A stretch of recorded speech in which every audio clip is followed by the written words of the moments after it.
কি গো, তুমি এক্ষুনি গিয়ে আমার বোনকে প্রেগনেন্ট করে দাও।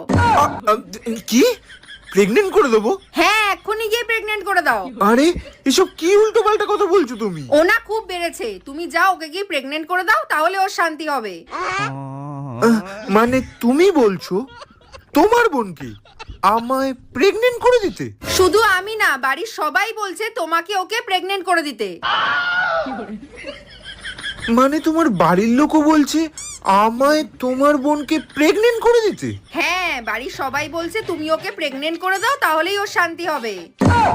দেখো, আমি অত কিছু জানি না, তুমি এক্ষুনি যাও গিয়ে ওকে প্রেগনেন্টটা করে দাও।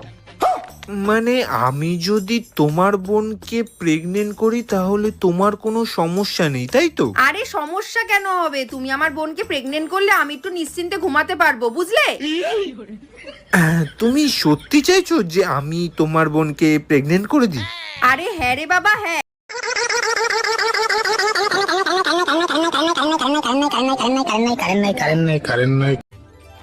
सुनो जी, पत्नी को बेगम क्यों कहते हैं?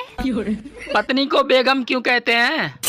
अरे शादी के बाद पत्नी के सारे गम पति के हिस्से में आ जाते हैं और पत्नी बेगम हो जाती है।